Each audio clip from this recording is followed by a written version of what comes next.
Hey, what's going on, everybody, guys? This is Danny B Talks. Welcome to the NASCAR Weekly Podcast. We're live here on my channel this week. Let's jump in and talk about what's happened. Green flag, green flag. I'll roll him, I'll roll him. He's flipping me out. Ah! Hell yeah, boys! How about that? They cut! Push it in the wall! He drew it off the track! Baby, that's how you do it. Get that second flag, son. Yeah, baby, yeah! Oh, yeah! And what is going on, everybody? Again, this is Danny B. I'm your host for this week. Welcome to the NASCAR Weekly Podcast. Joined here by my three co-hosts here, the Iceberg, Eric Estep, Darian Gillian, Black Flags Matter, and our special guest, IDK Player. How's it going, guys? It's going great. Absolutely fantastic. Spectacular. Let's get it going. Awesome-tacular. Now, Fantastic-tacular. Now, let's open it up straight away. We did some left and right turns of Sonoma this weekend, and the first thing I want to talk about is all the excitement that came from the K&N series. I feel like that was probably one of the more exciting things happening in Sonoma this weekend. Man, let me start this off, man. Let me tell you, I watched that race from start to finish. Well, first off, fanschoice.tv.com, I think that's their name. They didn't get the race live until like about 11 laps in, I believe. So there were some difficulties right from the start. Didn't really miss much there. Ryan Preece was dominant throughout the whole thing, but the ending was so long and drawn out. There was caution after caution, and like that's one thing I don't get. Why is there green white checkers at a road course? Because the road course is super long, and every time there's a wreck, you gotta like basically start over. They started over about, I don't know, like it felt like for like 3 or 4 times, I think. Then we had that, and then we had that long red flag there. And we had to wait for about, like 10 or 20 minutes. So it was extremely long. And then the epic part here about this whole thing. So Ryan Preece was the leader, and heading to the green, they said he jumped the restart, which I was like, wait, what? Like I know the leader can jump the restart, but like from my point of view, it didn't look like he did. I guess NASCAR saw that he barely didn't reach the restart zone, and then they just flagged him. But shout out to Noah Gragson though. Like Noah Gragson was dominant the first part of the race, and then he jumped the restart earlier in the race and had to basically serve a penalty, and then he rallied back and won the race, and then he threw up again. What is this thing? So let me get this straight. So we got Carl Edwards used to do backflips, and then Keselowski gets the American flag and rides around with it, and then Noah Gragson throws up. So that's iconic. Well, I mean, Keselowski probably threw up in 2012. We just didn't get to see it.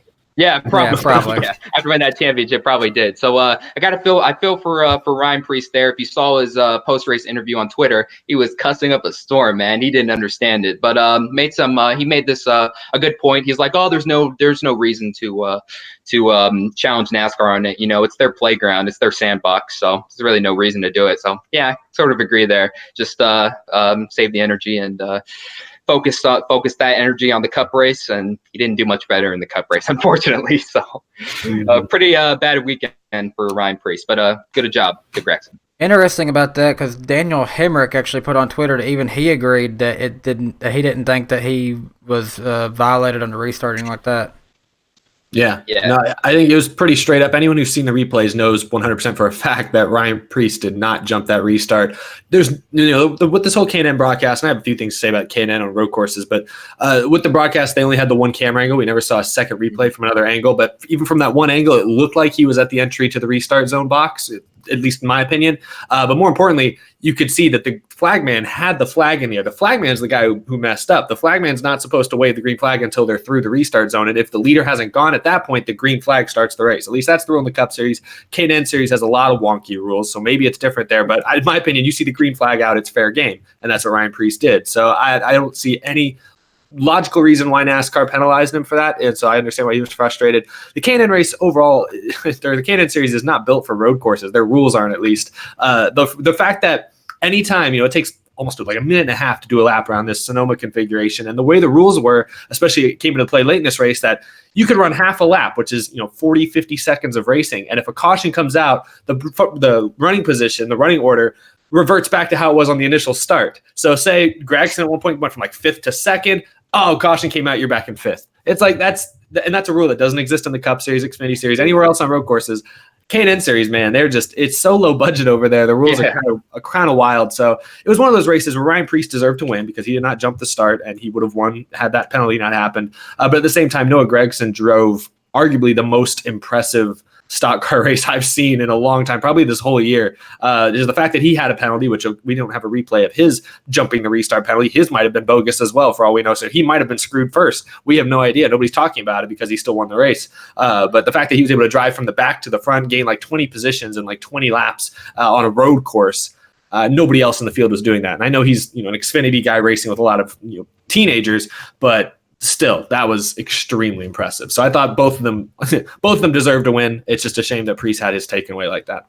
Well, in the case of Gragson, I guess he is an Xfinity Series driver racing with a lot of K&N Series driver, but he's also racing with a lot of Cup Series driver in this race. There was actually a lot of star power that showed up for this one. Oh, yeah.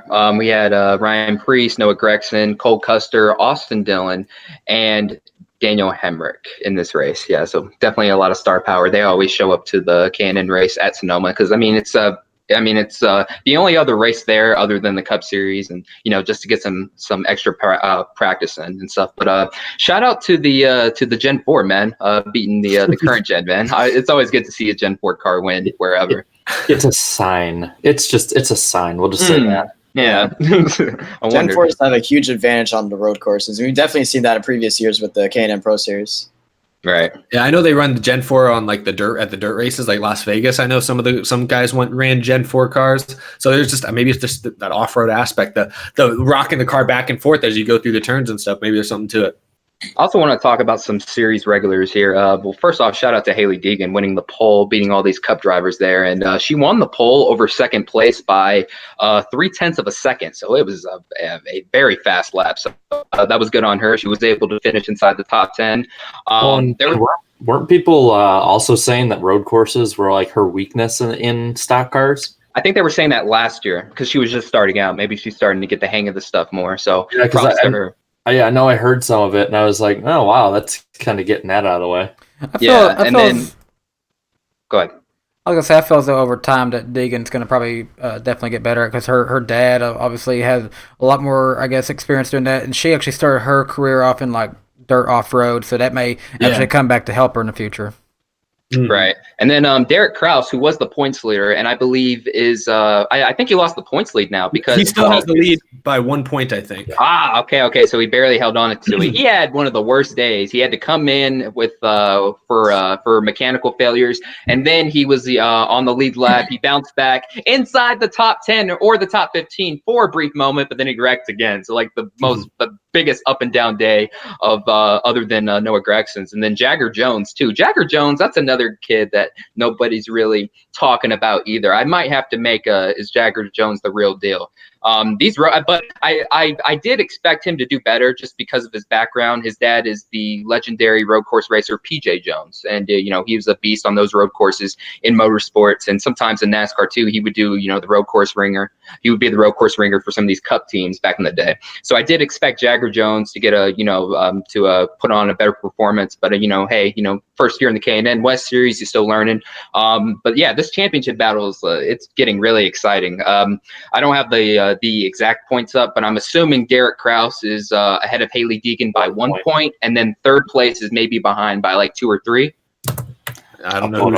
I'll pull it up really quick and read it off. Yeah, so just pull it up. Yeah, because like Jagger Jones and Deegan, they were looking like they were about to be in for a big points day because usually these K&N races, there's only 15, but there was like 28 to 30 cars in this week. So if you have a bad day, it's pretty it's a magnificent failure. So yeah, he kept the points lead. Hailie Deegan is a point behind, and then Trevor Huddleston is 11 behind, and Jagger Jones is 13 behind. Really? So, that's about Jagger third. Well, man, it's a pretty good battle. But shout out to Derek.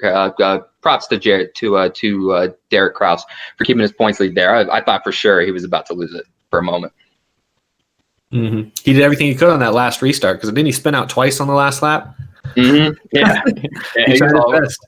Tried his best to ruin it. Yeah, and then some of these Cup guys too, they didn't really perform. Like Austin Dillon really didn't show up. And then Daniel Hemrick, though, he was up there. It looked like he was about to win on one of those restarts. He got a better restart there, but unfortunately, he had to give it up because of the rules and all that. Yeah, so it's weird. Like, K&N West Series rules they're just very weird. I mean, they're just there for practice, to be honest. I mean, yeah, they're going for the win, but as long as they get some exposure. Like, did it obviously, it was practice for the Sunday Cup race, but I don't know where they finished. All I know is, like, who finished in the top 5, but did it, like, show in the Sonoma race for the result? Not really. Those guys didn't even finish in the top 10, I don't think. Who were racing in the Cup race?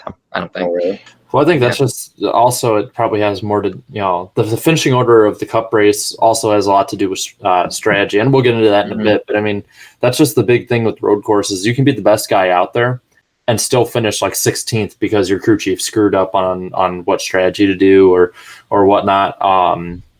So it might not have translated in result, but maybe in at least driving ability, it can translate. And I think if the K&N was the companion series for the cup races more often, you'd probably see more of this compared to like how it is for the trucks and Xfinity series.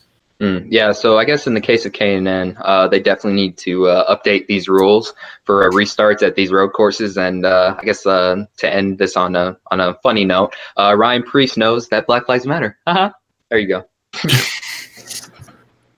Ha ha ha. You're I'm here all week. You're getting exiled to the garage in Bristol. Well.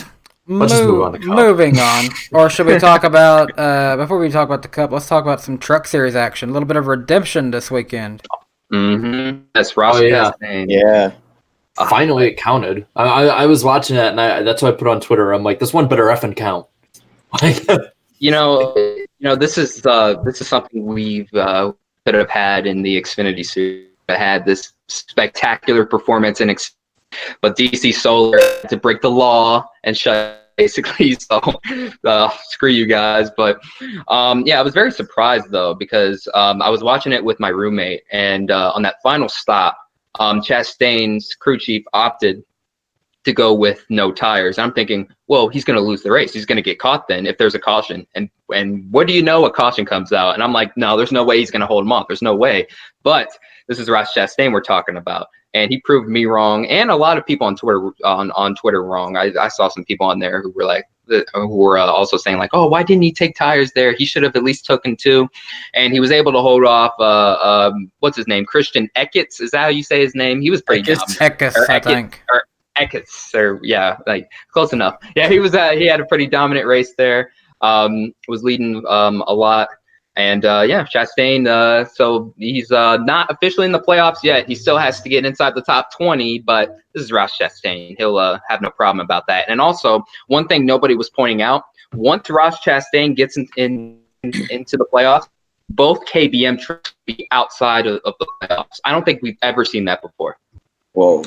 Yeah, it's to the point now where it's very likely one of them will not make the playoffs. I think I think Burton's like 30 or 40 points out, and I think Gilliland's like significantly for like double that. So he's barely inside the top 8. But I'm factoring in assuming Chastain, because we know he's going to finish in there. Unless he gets injured or is not able to race every race, he's going to make it into the top 20. But yeah, as far as Ross Chastain goes, it's great to see that redemption. He's become, in my opinion, and I said this on my show, he's like the most interesting story in NASCAR right now, in my opinion, on a week-to-week basis. Like, the trucks are becoming must-see TV because I want to see what Ross Chastain's going to do, and what's he going to do? Like who's he going to get into it? Because he drives aggressively too. There's a couple points in that race where I was rooting for Ross Chastain to win that race, but just I couldn't help myself. A couple times that race, I was like, oh, they better wreck Chastain for that, because he was throwing blocks on people. Like, there was one point, I think it might have been Gilliland, I don't remember who, got up next to him, and Chastain just drove him off the track on the straightaway. And I was like, oh, he better wreck Chastain for that. And then he didn't. So it was just kind of like, Chastain, he makes you like, you have to watch. Anytime he's up there near the front, you have to watch, because you don't know what he's going to do. And yeah, it was cool to see him win. Nice that it counted. I thought all of his the victory lane, kind of inside jokes, him pointing at the splitter, the crew chief tweeting out from the inspection line, look, we're good, guys. It's like, okay, it's fun. like it's making the Truck Series. I wouldn't be shocked if their ratings surpass the Xfinity Series at some point later this year if Chastain keeps on this trend. Because who the heck cares about the Xfinity Series these days? It's the big three over there. Nobody liked the big three last year. So it's like, what are we talking about? Christopher Bell, we know he's good. Cole Custer, we know he's good. Tyler Reddick, oh, he is good. Okay, cool. Like, I don't know. So the Truck Series is becoming the most interesting series in NASCAR right now, and it's mainly because of Ross Chastain. Correction, they were always the most interesting series in NASCAR. I was just about to But say. just more now. Yeah. I don't know.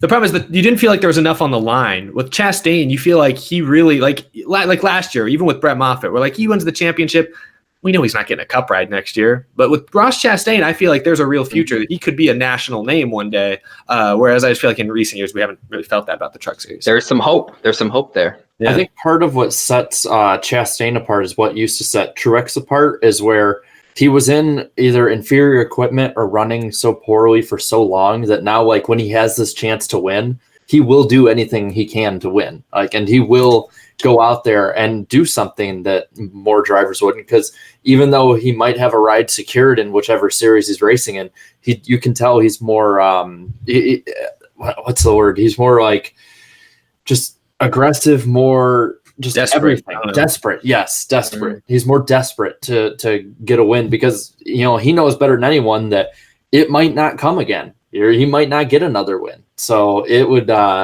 it makes watching him so much more interesting than watching a lot of these other guys. And it also shows that, he can push trucks and cars that have no business being wherever they're running to the next level compared to somebody like the guys in the KBM trucks right now who, they're probably going to both be out of jobs next year if Kyle Busch has any say in it.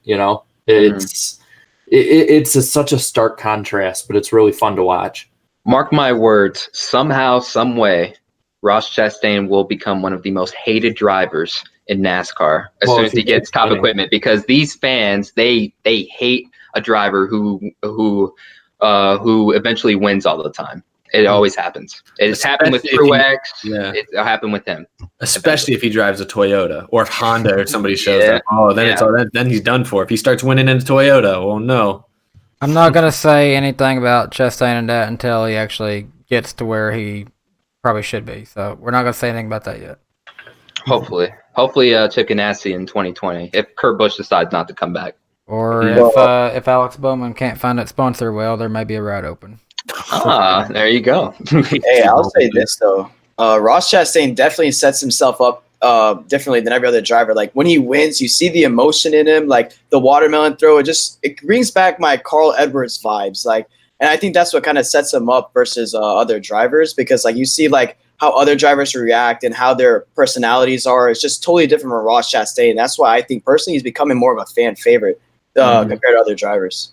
Yeah, I completely agree. That's what I think sets him apart from past Truck Series regulars. The fact that he has a brand for himself already. He's racing for a mediocre team in NASCAR's third series, and he's the second. I mean, he's our second story of the podcast. We're talking about him before we even get to the Cup Series. It's like that's what I'm saying. He's created a brand for himself with virtually nothing, and I think that's super impressive. So that's why I'm excited for when he does make that big step, whether it be a good Xfinity ride or a decent Cup ride. I think he'll be great for the sport. That's why I'm excited. I want to ask one of those. Sorry, I was gonna say it's just one of those stories that by the time we get to be older, we're gonna be able to reflect back and tell kids about the watermelon farmer who made his way through NASCAR. I'll see some watermelons in the chat while you lick the like button. Yes, all the. I asked the panel this because Ross Chastain appeared on the Door Bumper Clear podcast recently, and he was asked. Would you rather, if you had a full season's funding, would you rather use that funding to run maybe 5 races in a KBM truck, or would you use that to run a full season in lesser equipment? So I wanted to ask, like, what would you guys do? Go for whatever gives you the better chance to win and can showcase your skills. So KBM truck. Yeah, I mean, it's no different than what Greg Biffle did this year. He had funding for one race, and what did he do? He took advantage of it. He went out and won.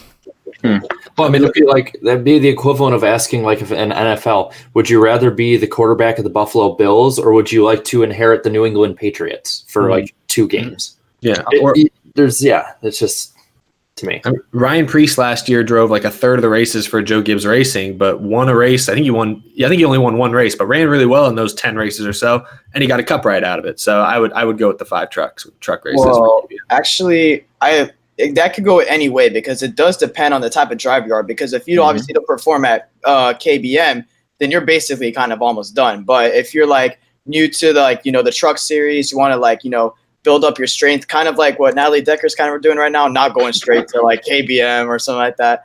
Like build up with a smaller team, get more exposure, and just get better. Then go to a KBM for 5 races because not everyone's going to be great right off the bat. So it does depend on what type of driver you are, in my opinion. And also, go ahead, sorry. I was going to say, now I know we're talking about talent coming into KBM. They've been kind of like a little bit vocal about the talent they've had. Well, that kid in the 51 truck, I know he got spun out right at the end, but he was a real threat the entire night. That Christian Eckes kid, he's one to watch out for, I think, coming up.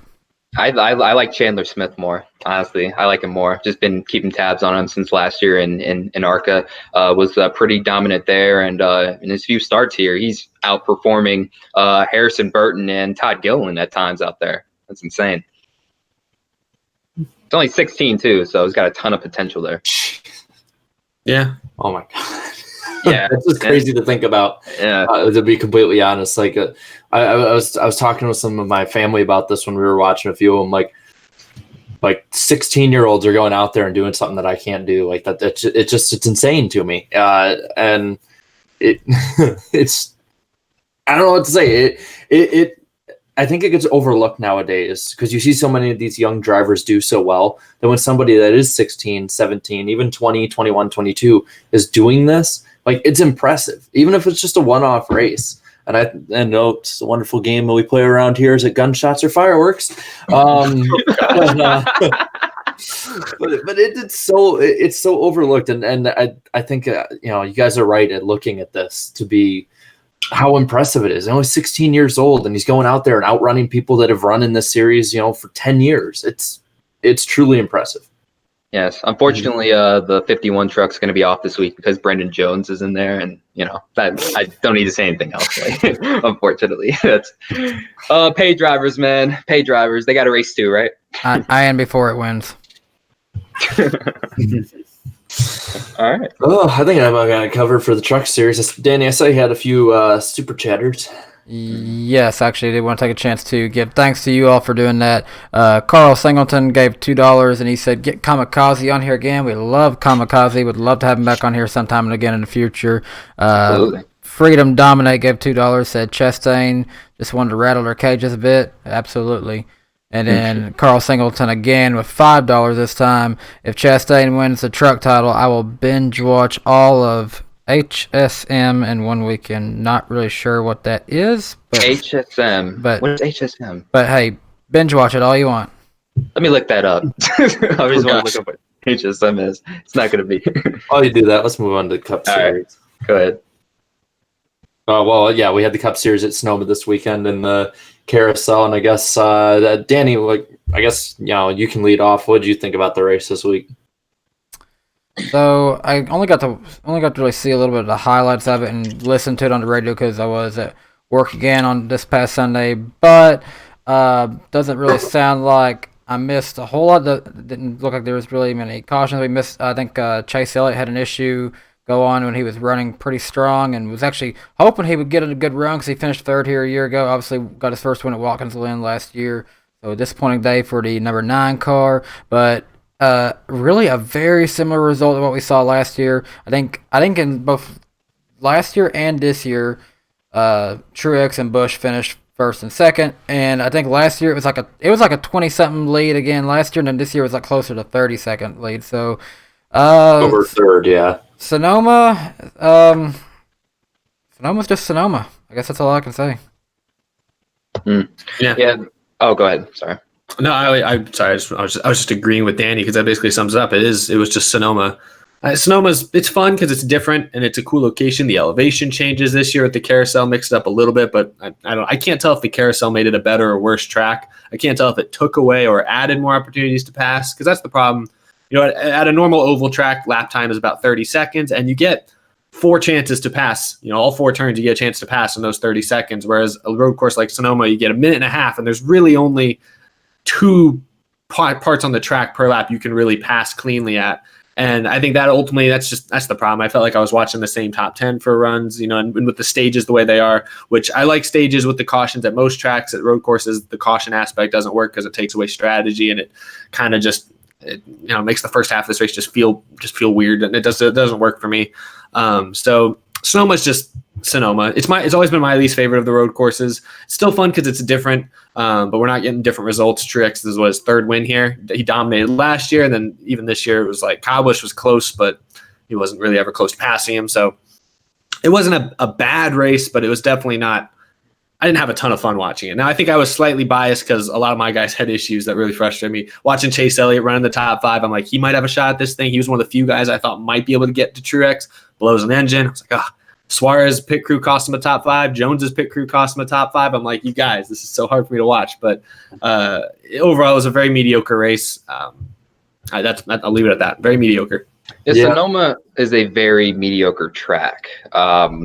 And yes, and you were talking about, some things frustrating you during the race. William Byron and his team were the most frustrating. They were out to a 5-second lead in that first stage, and they opt to go for points rather than trying to create a sort of a strategy to go for the win. Because everyone was pitting early so they could get out front for the next stage. And once he was in the back, he never really recovered. So I guess, you can make an argument for both sides.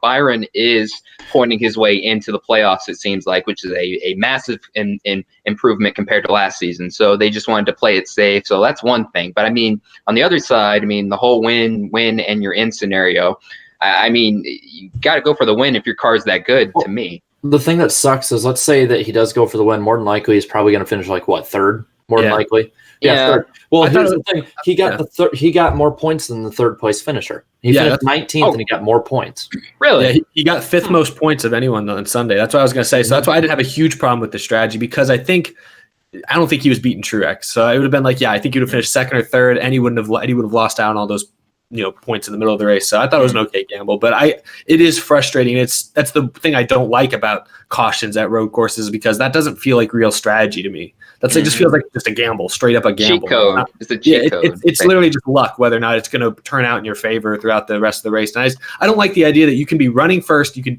Byron dominated stage 1 and was punished for it because he didn't pit. The fact that you're punished for winning, I don't like that. That's why I don't like cautions at road courses. And to me, really watching it, it really only looked like 2 people were going for the win, really, or 3 before Chase Elliott went out. Everyone else is going for stage points, and that's just. Well, we all know my stance on it, but it's one of those things that it's they got to do something different at the road courses, because it is really ruining the road course racing. Yeah. And personally, if there probably should be some changes with the plate tracks too. Not as severely, but it's just the 19th place finisher should not be getting more points than the 3rd place finisher. It's just it just blows my mind. The race for the win, actually, and the strategy they had with that was more intriguing to me than the rest of the race combined. I didn't really exactly like it. I thought it was a below average race. I gave it a 4.5. It was just under an average race for me.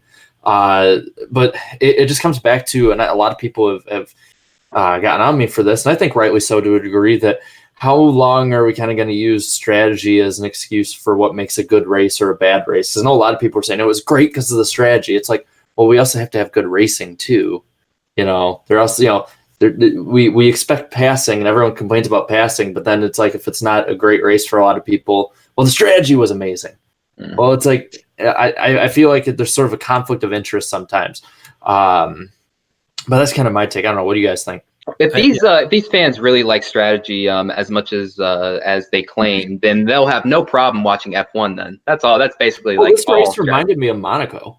I didn't mind Monaco too much as just a one-off for me watching F1, but at the same time, I have different expectations watching F1 than I do in NASCAR. And I really find it funny. A lot of people have complained that it's just 2 or 3 guys win all the time in F1. And it's did you watch the Sonoma race in the last year and a half? Like, Yeah, it's the there's a same reason thing in we had the NASCAR. big three for a while. Like, granted, there's more diversity of winners in NASCAR, but it's still I don't know, the infighting of motorsport. We can get into the infighting of motorsports fans at a different time, but it's just this race really. I don't know. I didn't expect the greatest race ever, but I expected better.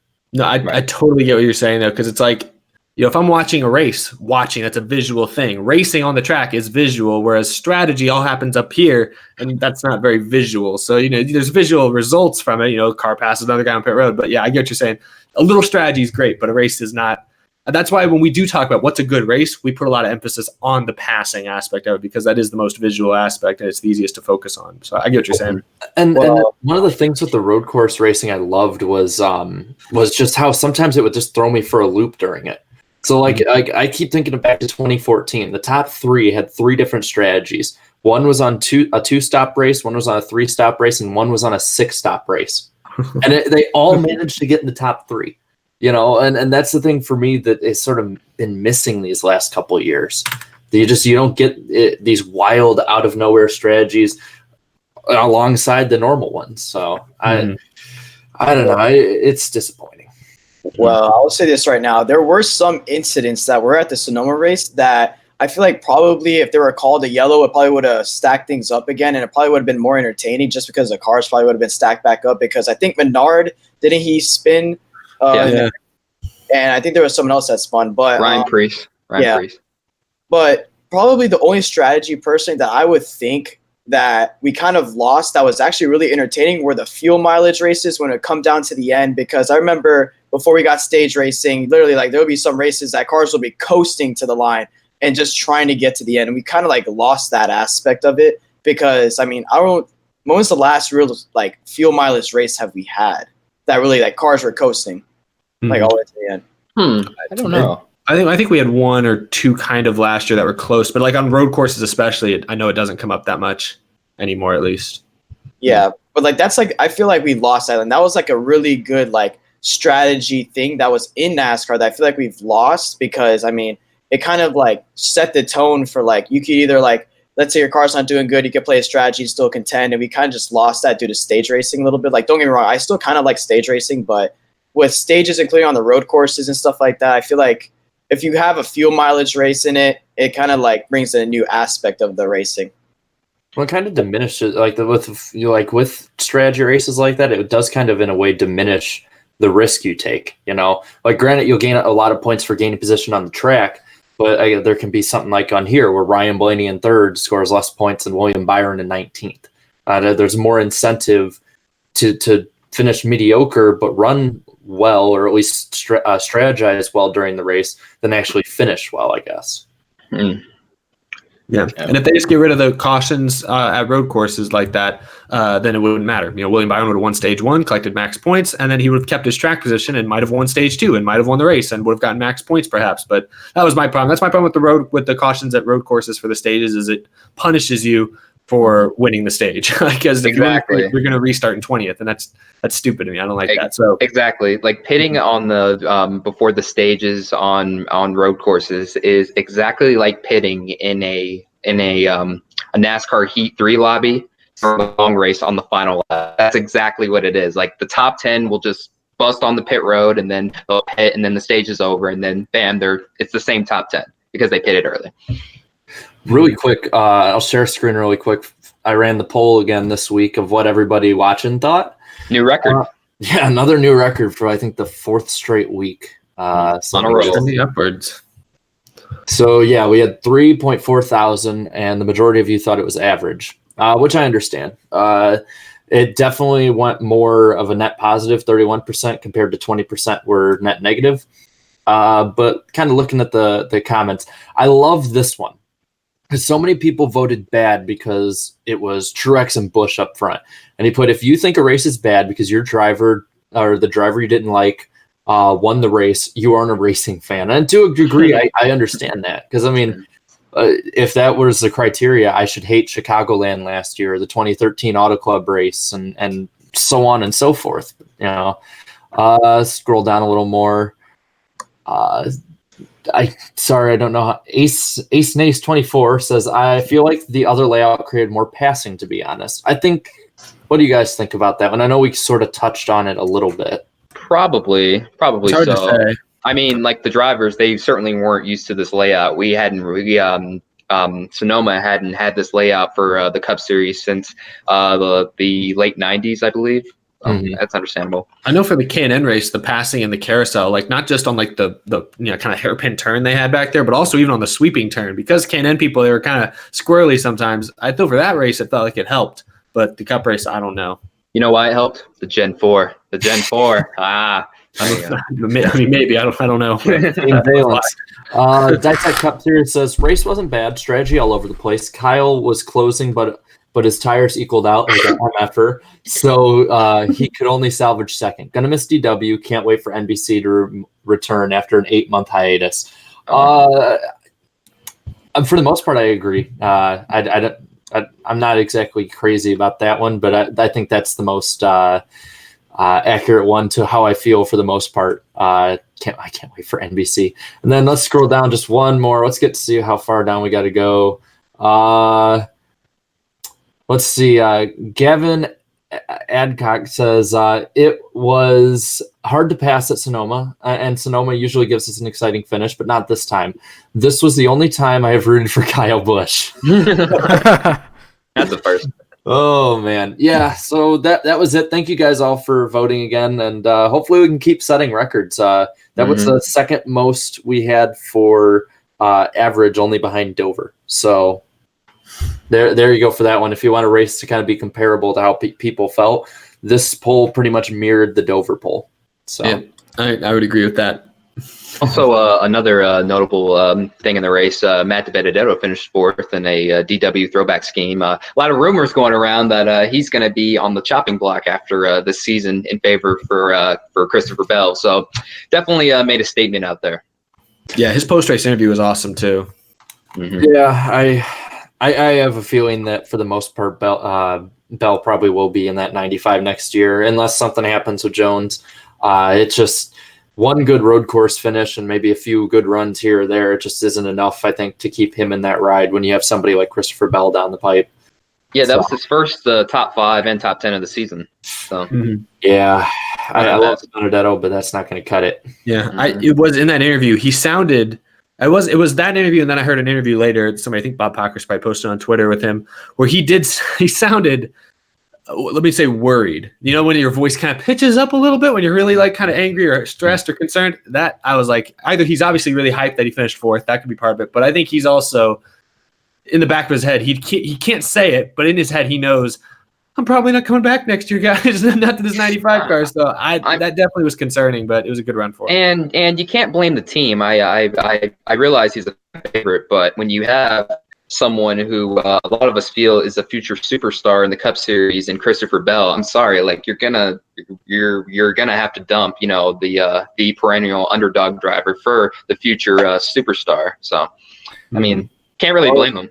Yeah, Or just it's actually funny. It makes me think back. Let's go ahead and put it out there to my fans. I've been doing my research on my next Rise and Falls video. It's going to be Furniture Row Racing, just so you all know. So look forward to that one. And one of the things that I found out during the research process is that actually 2017 is interesting. We ended up seeing Eric Jones come into the 77. Well, I think I even saw it in an actual interview with Barney Visser.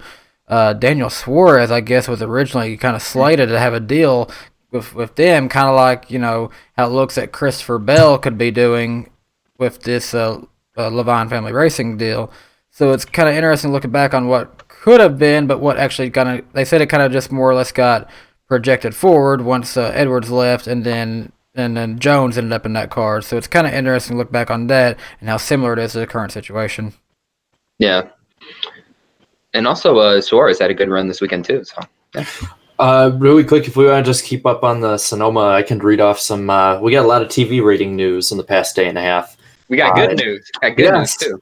And I realized that if this trend continues, it will be the first definitive gains in NASCAR TV ratings in 8 years, which is huge, especially in this climate where TV is such a. I wouldn't say dying, but I would say diminishing returns, I guess, at this point. So Sonoma's TV ratings. they had a 1.51 rating with just under 2.5 million viewers, which is up 6% from 2018. They had 1.44 rating with 2.334 million viewers. Now, Adam Stern also reported that Fox Sports finished its 2019 season up 3% in ratings and 2% in viewership, from 3.983 million average per race to 4 million average per race. So small ratings increase, but still, I mean, I'd say that's pretty good news. I think I said before the season, there's like 3 tests you have to go through: the first few races, the FS1 portion, and the NBC portion. They passed the first 2 pretty well. So NBC, the ball's in your court now. You got to keep up the momentum. Through all that, it's crazy to me. We had some rain delayed races, and then also some snooze fest. And to get the TV ratings up 3% is phenomenal in today's NASCAR. And honestly, I think NBC, they will either match that or they're going to blow it out of the water. So we'll see. But keep in mind, this is also Darrell Waltrip's final race, so that could be a huge part of it. I think that would probably help this race, yeah. See, I would have said that in previous years, but I look at the TV ratings for times when like really popular drivers leave. So the only time there was an increase for a last race when a popular driver left was Jeff Gordon, but part of that also was bleeding into Sunday Night Football's time slot. Mm-hmm. So I kind of pushed that one out. So then you look at Tony Stewart's last race in 2016. We saw a pretty stark decrease, and then we saw an even bigger decrease in Dale Jr.'s last race. So I think part of it is, I don't think it's as much DW as much as it's the fact that NASCAR is right now has some momentum built up this year. And plus road courses too. I mean, road courses are, for the younger generation of fans, it's basically like our version of a short track. Even the minimal gains we've had this year, though, are bucking a lot of trends, because usually road courses, though, are around the same as short tracks, are less watched. As much as they more often than not have better racing. So that just makes it even more impressive, in my opinion, the increase. And the fact that it's the first like definitive increase since 2011 is pretty big. And there's no outside factor like the NFL lockout like in 2011 that may have driven it up that we could point to here. I think NASCAR's ratings have bottomed out, and now they just got to sort of go forward with it. And I don't think I cussed, did I? Because no, you didn't cuss.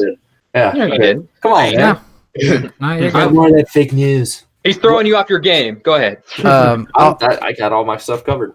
Okay. Also, a couple things you got to consider too is that this is Sonoma's first use of this design, and also it was this package's first time on a road course. So I guess more people was probably interested in both of those. Oh, he talked about the package. I don't think it's any of those things though, because I mean, there's a lot of different times we have different things pop up and new little quirks and stuff with different races, and it'll have decreases. I really don't think it was anything in particular with this race or even the racing as much as season, maybe at the start of the season with the package, but I truly think it's more just NASCAR has built up momentum. I think we're kind of overthinking it. I don't think there's this huge outside force with it. Yeah, I agree. I do think I'll use the P word. I do think it is the package more than anything. Not specifically this weekend at Sonoma, because I don't think it changed the racing much or anything. It didn't really have any notable differences there. But I think it, you guys kind of said it. More people always, for whatever reason, tune in to watch, the Las Vegases, the Atlantas, the Daytonas. They don't tune in to watch Bristol and Martinsville. Even though everyone loves Bristol and Martinsville, they don't bring in the same ratings. Maybe, and I hadn't really thought about this until now, but maybe NASCAR knew exactly what they were doing when they introduced this new aero package, because it was designed to help the mile and a half, and it has. And the mile and a half races this year have been some of the most highest reviewed races of the season. So you think about it, more people tuned in to Atlanta, Las Vegas, or Texas, or Kansas, or Coke 600. More people tuned into those and saw better racing than in years past in most cases. Some of them then might have then trickled into the Bristols, the Martinsville, the Sonomas, and because I think if you make the racing at Bristol and Martinsville great, awesome, it's great racing, but only a small number of people are watching it. When you improve the racing at the Coke 600 or at Talladega this year, those have large audiences already. If they see better racing, a few more of them might trickle into the short tracks and the road courses. I think that could be part of it. So I do think the package has helped. I think the first or second race of the season, I think part of the bigger spike in ratings we saw at like Atlanta, Las Vegas was because people were just interested. What's the new package going to do? And then over time, we went from, like 8% increases early in the year to now 2 and 3% increases, which is still good. But that's how it works. It's kind of, it declines a little bit because not everyone who watched the package at Atlanta and Las Vegas were excited by it. So I do think the package, not specifically when it comes to Sonoma, had a big impact on the ratings for this week or for this first half of the season. I think it's the package at mile and a half more than anything, because it's hurt some of the short track racing. I think Dover is worse. Richmond was worse, but it helped Texas and it helped Kansas and it helped the Cook 600. And those are the races that more people watch anyway. So I think you're showing the best NASCAR product to more people this year than maybe in years past. I think that's what's helped. Could the rise of some of these drivers had something to do with it as well? I mean, I noticed Chase Elliott's starting to get a ton of commercials on on stuff that's not showing NASCAR and stuff. I don't think so, because I mean, you look at some of those commercials, for instance, Chase Elliott Little Caesars commercial. That's what I was It's really nothing special. Yeah, it's not like a lot of the older ones where it was something funny and be like, hey, who was that guy? He was funny. Oh, that Tony Stewart guy, he was funny. Hey, that Jeff Gordon guy looks cool. He's on a commercial with Britney Spears. Or, hey, that Dale Jr. is funny. He is cheating on his girlfriend. That's funny somehow. But I do think if that is what it is with the package, then the big test and what we need for the ratings to continue up would be Chicagoland, Kentucky, Loudon, those races to be good. I think with Daytona, and we'll get into this a bit, having the same package as Talladega, I don't think we have to worry about that one as much. I could be dead wrong, but I think Chicago and Kentucky in particular are the ones that I think could make or break how well NBC's ratings are moving forward from here.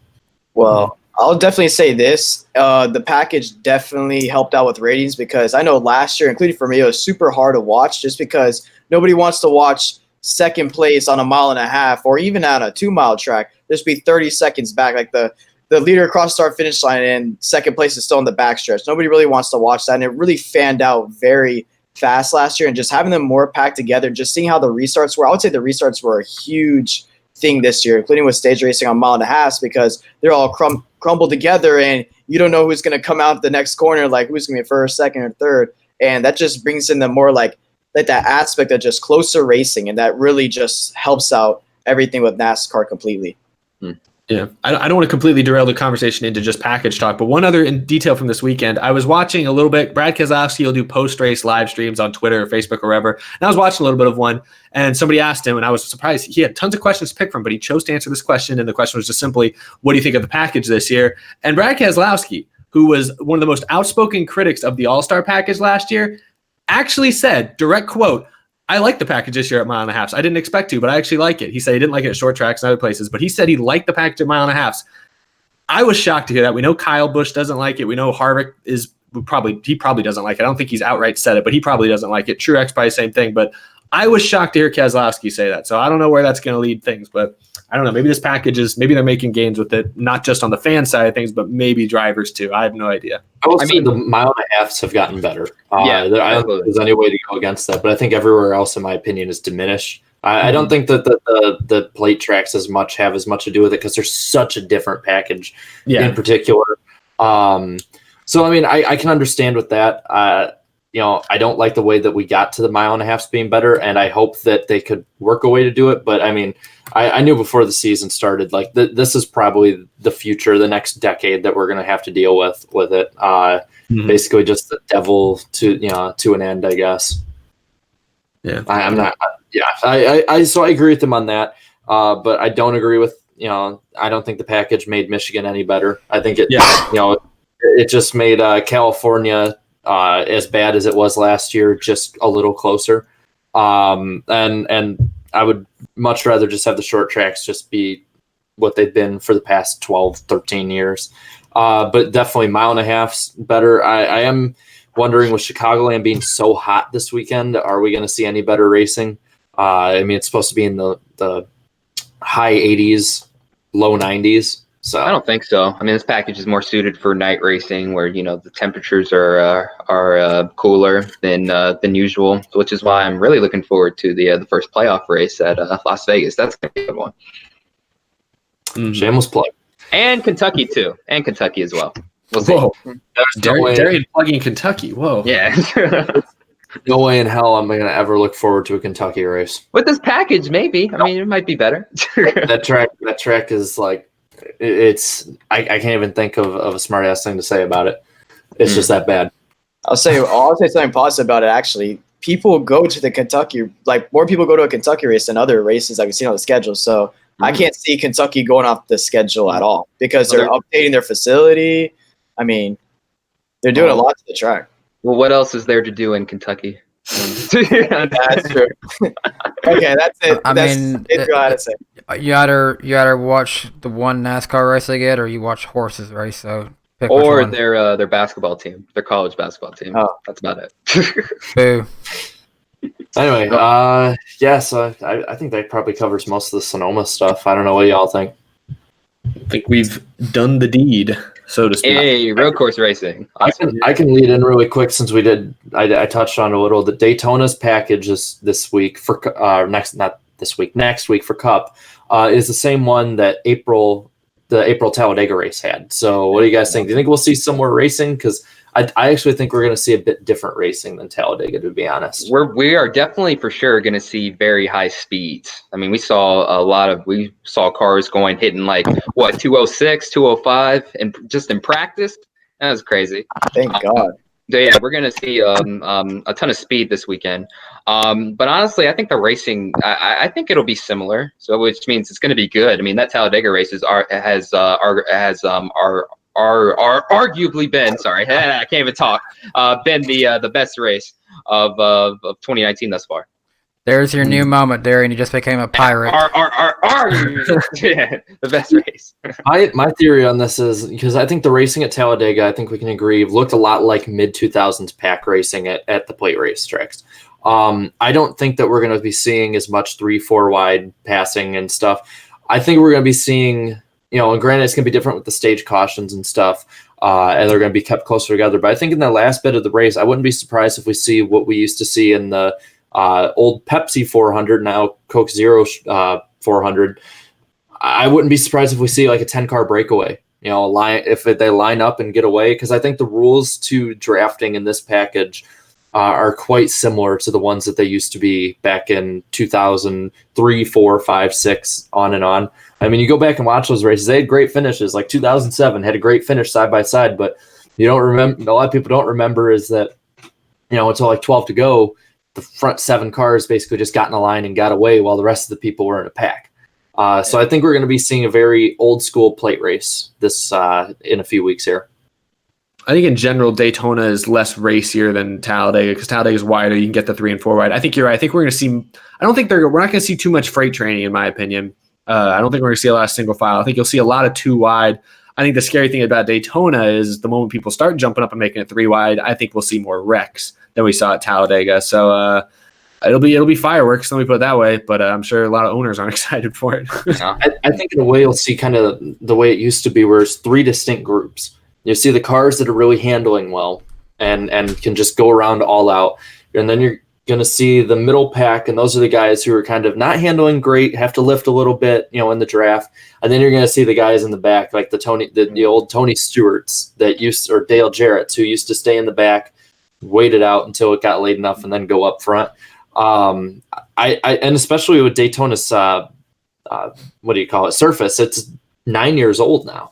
It has aged a bit. I think we're going to see a very interesting race, to say the least. I think what I'm just thrilled about is, remember after the Talladega race when Larson flipped, we were worried they were going to change the package. So I think ultimately that's what makes me just a sigh of relief that they didn't overreact to that Larson flip. I remember we talked about it then that we didn't think they should overreact to it, that it was extenuating circumstance. So I'm just glad that they took something that worked, and they're going to see if it works again. And I think that's the right move. Thank God they didn't overreact. But back to what Jarrett was saying about there being different packs. I think a lot of today's fans are definitely not going to like that kind of racing. Honestly, no. I personally don't mind it, but no, like today's fans, no, they'll freaking despise it. I do think that a lot of people are going to be expecting the same racing we had at Talladega, and it's just like Eric, you were saying, it's not as racy. They're not the same track. Daytona's way too narrow, and especially being at night, I think it's going to make. I think in this instance, with the speeds they're going at, it's going to make grip have a premium compared to past Daytona races. Well, I mean, I've been going to Daytona races since 2014. I'll definitely say I think this year we're probably going to have more wrecks than we did last year because, I mean, it seems like I think we'll once again see the 2 lanes and possibly that 3rd lane, but I feel like stage 1 is going to be pretty quiet, but once stage 2 comes, I think it's going to be pretty hectic. Some drivers are going to be trying to push the envelope, and because obviously Daytona is so narrow, one bad move, I mean, you could save it, but somebody will react to it. And if one car gets sideways, you just have to slam on the brakes or try to get through it because there's nowhere to really go. So, yeah. I hope flips. I like flips. Just like, I liked flips until 2015 until I saw one in front of me. So okay, well, not one like that, not one like that, but I think I'd be the same way too. But yeah, so that's something that's pretty big coming out, and I guess let's say, one thing that Darian, you and I have talked about before, we've talked about a bit on here, that happened is the whole carbon monoxide poisoning epidemic that seems to be going on. There's been 5 in the Cup Series already this year. I guess what do we, what does NASCAR do to prevent this at this point? Let me clarify. There's been 5, but not in the Cup Series. I think there's been like 2 or 3 in the Cup Series, and then either 3 or 2 in the Xfinity Series. So I remember Brendan Brown had that problem. Austin Dillon had to leave. Cody Ware this weekend, unfortunately, had to exit the race early due to that. I don't know. I don't know, like just looking back in past seasons, I don't remember this being a huge problem, but for some reason this year it's a major problem.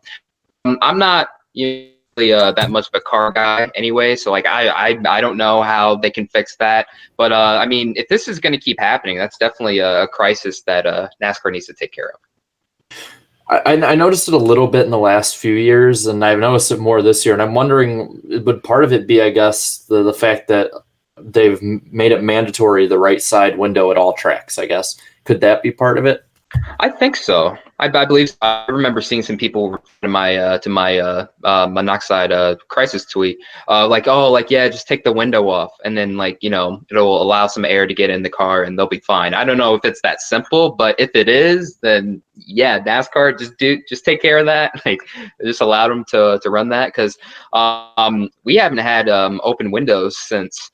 Oh man, I think since the early 2000s, maybe. They had them at the short tracks and stuff, and pretty recently. It was only until this year they made it mandatory. Oh, okay, Yeah. I wasn't really paying attention, but yeah, it's like, I mean, if we can make it mandatory to where it's not doing that, then it should be good. Yeah, because I always remember it'd be weird. Like in the past, like obviously now it's different, but in the past at Bristol, you'd see some drivers you could see clear into their car when they drove by, but then some of them they'd still have it all closed up. It's kind of weird, but now obviously it's different. Mm-hmm. Maybe should address, but yeah, I don't know how they would. One thing I do want to do, we're here at the top of the hour. I want to give thanks to a couple of our other supporters here tonight. Had a few other super chats come in here. One question came in for Jarrett during the break from Carl Singleton. He said, "Jarrett, why do you dislike Kyle Busch?" A multitude of different reasons. I dislike him as a driver. I won't say I dislike him as a person, because he's always, except for staring me down once, but I may have stared back at him. He's always been really cool to me in person. He seems like a really good guy, and I think a lot of it is just an act. As a driver, it all stems back to a Richmond night in 2008. I'll just say that. Okay. Good old times. There you go. There's the answer to that. Another one came in for $4.99. Thank you so much to Ethan's Trains and NASCARs. Just saying hi, by the way, I'll be at Chicagoland. I hope this weekend will be very fun, entertaining. Ethan, hope you have fun. Thank you for checking in with us. Go to the infield. It's always fun. There's always drunk people to watch. Go to the infield. There you go. You could be one of the drunk people. Yeah. I won't be, but I'll be watching. Yep, I'll be watching. Also, Corvette Racing 48 gave $4.99. Thank you so much. Stenhouse Demolition Derby Part 2. That'll be coming up at Daytona. Also, the Monday Morning Racer gave $2. Next safety issue to fix: heat and carbon monoxide. Absolutely, as we just discussed. All right. I gotta ask Jared. People are at every race. But drunk people in infields are so much better than drunk people in grandstands. The thing is, the ones in grandstands get much better rep than they deserve because you see a few of them jump on a fence every now and then. No, the ones in the infield are great. You ain't seen nothing till you see golf cart surfing every year. Jared, is the Chicagoland infield up there with Talladega's? Used to be. Okay. Used to be when it was. It's definitely mellowed out with the changing of dates all the time. Moving it to September was the worst possible thing they could have ever done for attendance. I know that's the entire reason why they moved it. They moved it for better attendance because I thought that people around there, would want to watch a playoff race or a chase race. They completely forgot the fact that that's when the Bears start up with the NFL, and Chicago fans really don't care about NASCAR, to be honest, unless it's like the only thing around. And now that the Cubs are doing well, that's just another reason not to go to it in September. So moving it back to July is a good one. But yeah, it used to be crazy back in the day. Tony Stewart at one point even said it was the best infield in NASCAR at one point. Wow.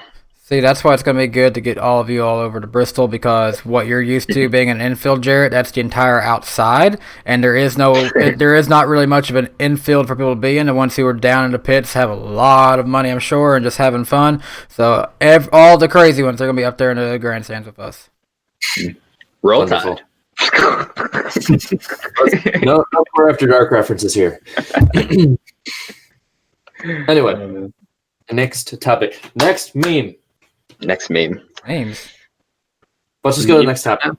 How about this? Chevrolet is discontinuing the Camaro in 2023. So what do you guys think? I have an interesting theory about this, but I want to hear what you guys got to think about it.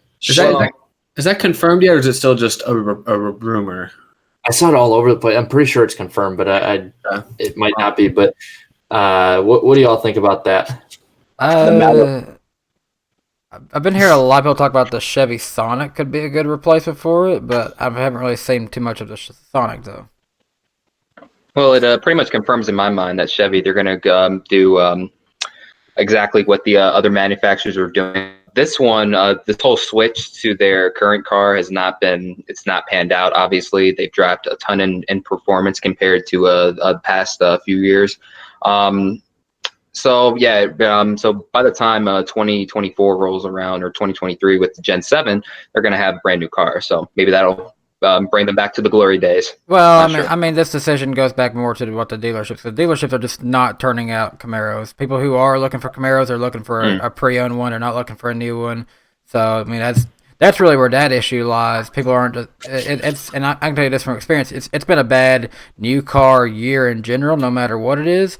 But that definitely not going to be good for new muscle cars for sure. So I can see why Chevy would need to do this. Now, I think back to when they brought back the Camaro in 2009, sales for it went like crazy. But now it's been out for a while. Everyone's gotten their fix of it, and it's one of those cases where absence is going to make the heart grow fonder on that car. Yeah, it's one of those things where I read something where the Camaro lately has been, the newer Camaros have been outsold by the Mustang, outsold by the Charger, and I read part of the reason, I don't know enough about the cars, but the Camaro's priced more expensive. That's part of it. They just price themselves out here, and that could be their undoing. Not going to rule out the possibility that Chevy leaves NASCAR after 2023. I wouldn't shock me either. I feel like they're putting in less money than Toyota and Ford, so you never know. Well, also think of it like this, and I'm not plugging this just because I sell them. I'm just being serious here. A Toyota Camry is a lot more affordable vehicle than a Ford Mustang and a Chevy Camaro. I mean, what are people going to go buy more? They're going to go buy something like a Toyota Camry more than they are the Camaro, and that's why I think in Toyota's case they're better off keeping the Supra down in Xfinity, because that is not a vehicle you can just go buy. So advertise your most popular vehicle in the big series. So here's my theory on it. Now these rumors have died down a lot. It almost seems like every place that they've been at, it seems to like get deleted. But the rumor that had been going around for a few years was that that Chevrolet was going to take away a popular car but bring back a popular model in the Monte Carlo.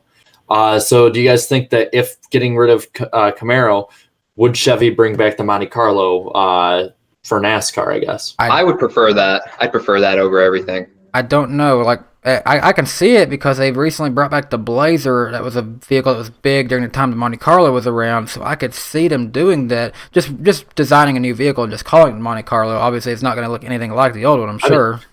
The 07 to, I believe, like 2013 Impalas were basically the continuation of the Monte Carlo. If you look at the front of the Monte Carlo SS and then that of the Impalas over basically the time that they were in NASCAR, it was exactly the same thing. Yeah, get a 08 car tomorrow and an 07 Gen 6, and you really can't tell too much difference other than the name on it. Well, I tell you that, rephrase that. Get a Nationwide Series Impala and a Nationwide Series Monte Carlo SS. Put them side by side. It looks like the exact same vehicle. Just different stickers across the front for a name. That's all it was. I'd be completely fine bringing back the Monte Carlo. Obviously, it won't be the same as it was in the mid 2000s. That's a no duh. But I mean, just for that name, I mean, I associate Monte Carlo with NASCAR. Now, part of that is me growing up with the Monte Carlo being in the sport.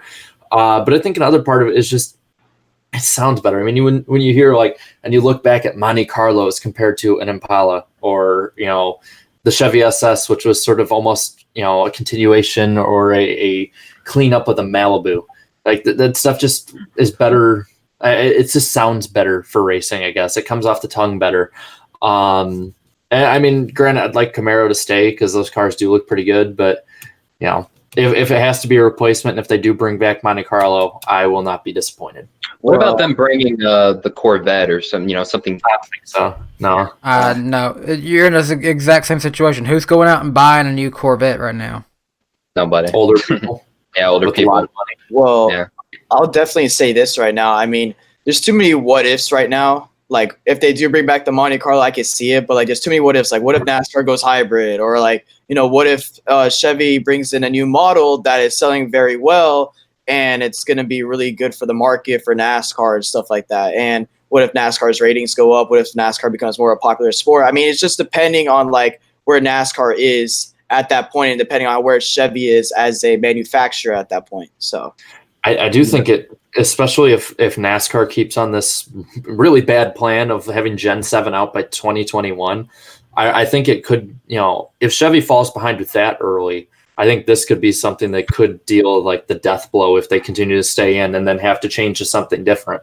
Because I mean, they proved with the Camaro last year that they didn't have the greatest transition over that year. Now, granted, Ganassi has gotten better and we find it more to be a Hendrick deal now, but there's so much, like I said, there's so much what if, but at the same time, there's also, this could be small little blip right now that we're looking at and could just be something that sends ripples through the history of the sport in the next 15 years or so. Or they could just do what they did with the Chevy SS and the thing isn't even being made and they just keep making Camaro race cars.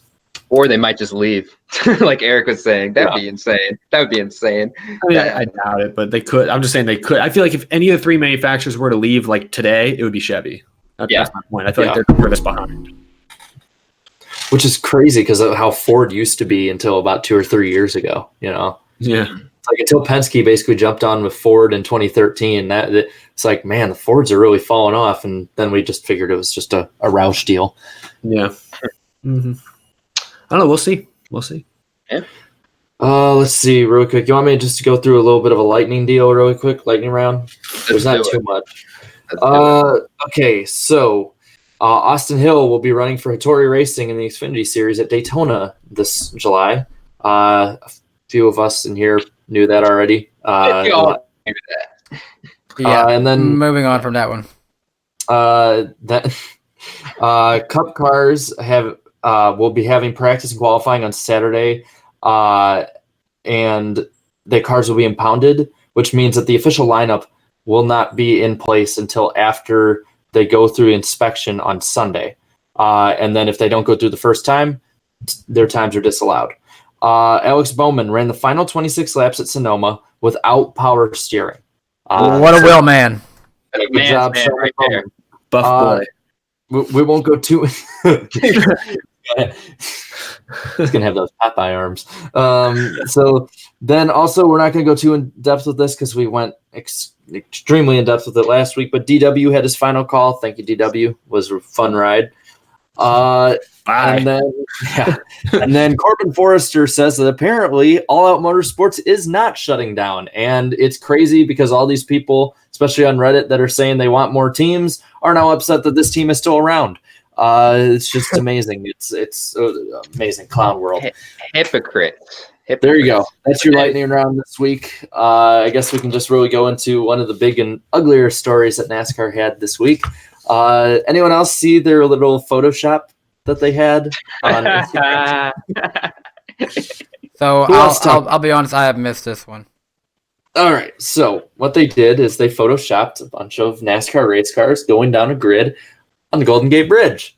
Seems innocent enough until you realize that they Photoshopped over a picture of the memorial service to Justin Wilson. Oh my God!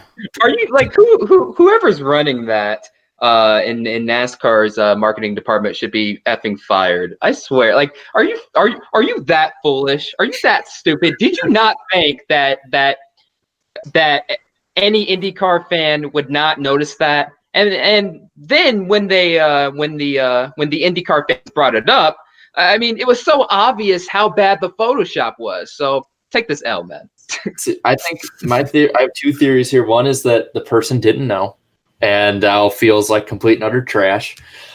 Or this person thought, man, I'm going to troll these people bad. Yeah, this wasn't the way to do it, Chief. How did he not know though? Because like in the original picture, it's so obvious that it's a whole memorial service. There's no way he couldn't have known. Maybe he tried to slide one in on them. He's like, okay, let me slide this one in. Nobody's going to notice. And then bam, everyone noticed. I bet someone who will look for photos for the perfect thumbnail, maybe he was Googling, like, I need a good picture of the Golden Gate Bridge I can use. I need a good, there's none out here. Oh, none of these work. These are all the wrong side.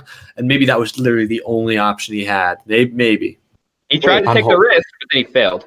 I'll admit there are some things you're looking to, when you're doing a thumbnail or going in like my style videos when I get pictures for videos.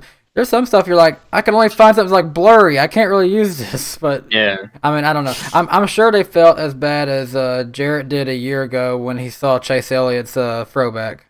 I don't feel bad at all. You didn't feel bad. I still hold by what I said that day. I'll say this. I don't know why they even did that in the first place. Like the Golden Gate Bridge with NASCAR. Like, is that like a promo for Sonoma? Like, yes. Why? I don't know. Going through a vineyard or something like that. Like that. How far away is Sonoma to San Francisco? Yeah. Let me look this up. I really don't even know. Yeah, I mean, like Attention K-Day shoppers even put about this. Even Alexander Rossi responded to this. Yeah. And he was not very pleased, which I don't blame him. Not. It's 1 hour and 20 minutes away from each other. They both. Okay. Well, and see, the thing here too is I saw so many fans that were actually trying to defend it. It's like, no, this isn't defendable. This is bad. I know. Some of you fans hate IndyCar fans a lot, but come on, you can't defend this dude. They're in the right here. Yeah, I'm sorry. They're completely in the right here, and they should be. I mean, this would be the equivalent of like the NBA photoshopping something over like Junior Seau's memorial service. Like that's don't do it. Don't do it. It's crazy to me. Can you imagine? Can you imagine if IndyCar did something like this to like a fallen driver, like a Dale Sr. or and Adam Petty, for example? Freaking the freaking rednecks on Facebook would lose their minds. They would then lose their minds, man. They would be going off and stuff. So I don't know why people are defending that. That's ridiculous. It's like you're saying, take the L. You got it wrong. In internet time, people forget about it by next week. But it's just when people keep drawing it out and trying to defend it, that's why people remember it. Not as much for what they did, for the idiots who think that it's okay or that nothing wrong. It's like no, it's stupid. We're gonna but by November we're all gonna forget about it. We're not gonna remember it. Someone's gonna be like, oh yeah, this happened this year. That was 2019. Yeah. So. That's kind of my take on it. Oh, boy. I guess we can do a little bit. I don't have any more stories really written down on here. Oh, that's it?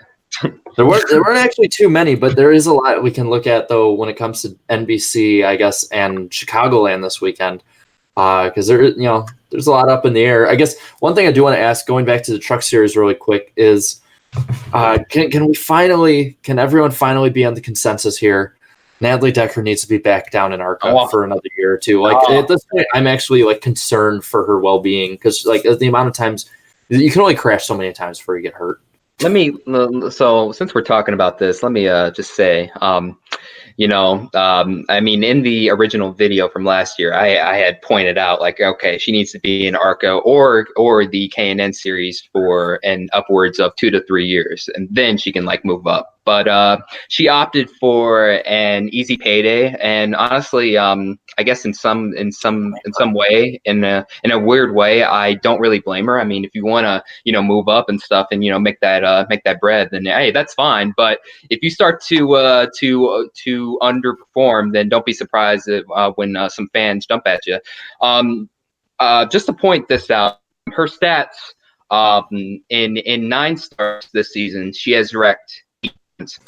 And all those wrecks have turned into DNFs. And then there are 2 races in both at Atlanta and Kansas where she wrecked twice. Or Atlanta and Charlotte, not Kansas, where she wrecked twice in those races. So, and then another thing I want to point out, it's not sexist to point out the obvious. So if you say some stuff like, well, women shouldn't be driving, then that's sexist. But that spawns from, I think it spawns, people on Twitter were going after Vince Welch, I think, or someone, I think it was him that had said like, maybe she needs to go back down to ARCA.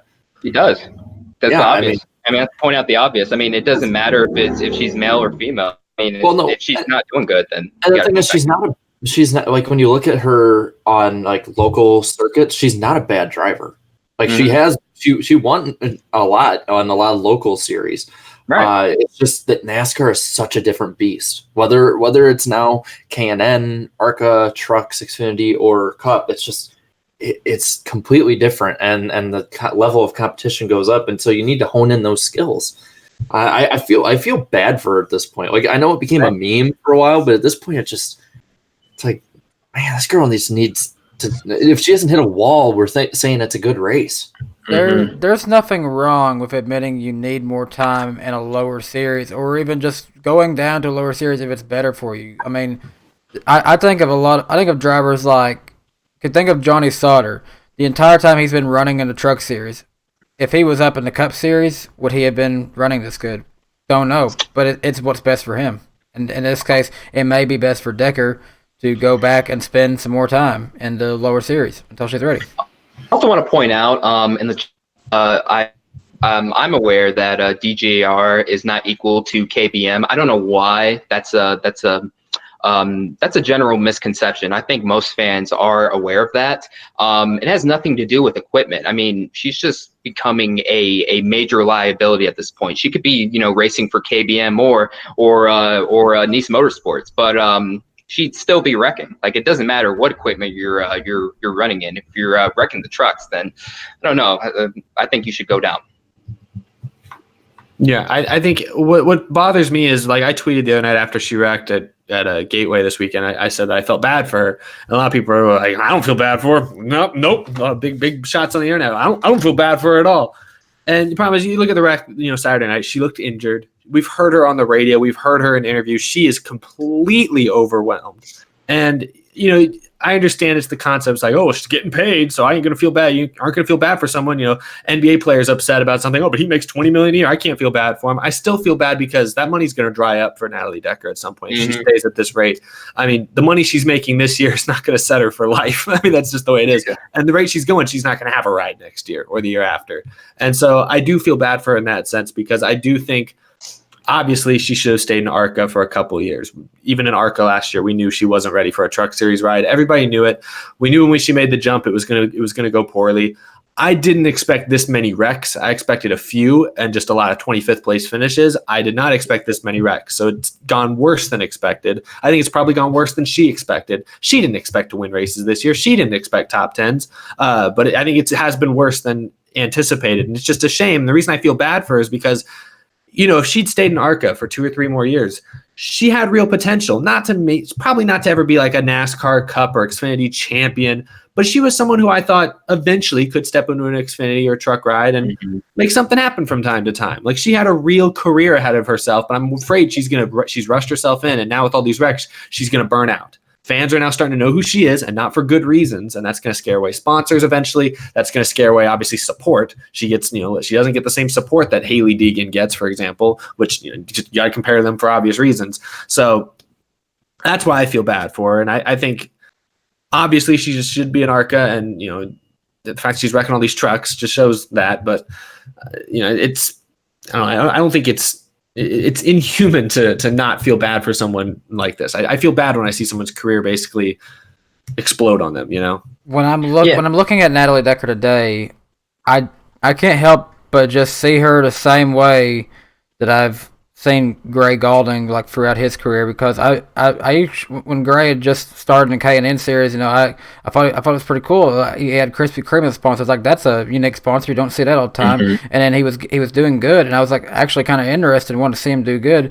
But then he just kind of bypassed all the series and didn't put up the results, and ultimately he's lucky to get a couple of rides here and there where really I feel like he could have maybe been with someone by now if the funding had stayed there, if the results had been there, and I'm just scared it's going to be like that with Decker now.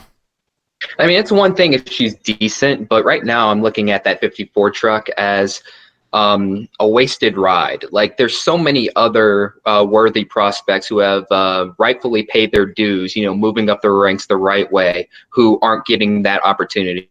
Someone like what's her name? Johanna Long is sitting at home and hasn't been racing for years. And, the truck series, she struggled a bit, but not to the degree. I mean, someone like that, if you want a female driver in there, I mean, she's still, not really racing much these days. Or, maybe possibly they could be looking at, maybe signing Hailie Deegan in the future, to run some select truck races. But I will say this, though.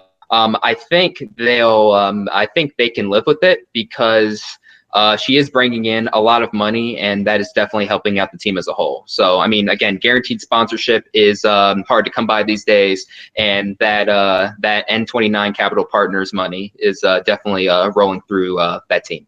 So I'll keep my deal really quick. Is just you can only wreck so many times before something really bad happens. And she was wobbly. She was wobbling in that last wreck. Well, that's the thing, and it's only going to get to a point where if it's not her that gets hurt in an accident, it could be somebody else. And I don't think it's necessary. I don't think unless she obviously just completely loses it, going completely over her head in a way that we haven't seen yet, it won't be her fault necessarily.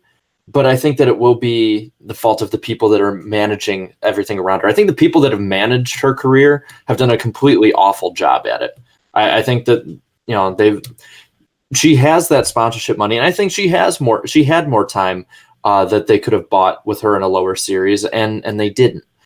That's just the thing. I'm just concerned with the safety aspect, because the more fast tracks you go to and you wreck like this over and over and over again, it's just the more of a chance you're going to have that somebody, whether it's her or somebody else she hits, is going to get hurt. Whether it's bad luck, lack of talent, whatever you want to call it. At the end of the day, I don't like seeing race cars getting crashed like this. And the whole thing, she's gone about this the wrong way. Like, for example, I remember last fall, she had posted on her Facebook, asking the fans what series she should ride in. Like, just what?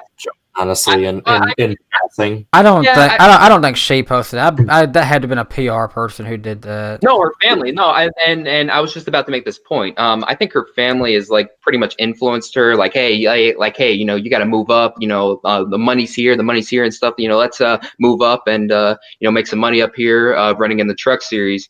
And I think her and her family have gone about this the wrong way. I mean, when you look at someone like Hailie Deegan, whose dad isn't going to move her up to the truck series, very soon, and is going to allow her to take her time.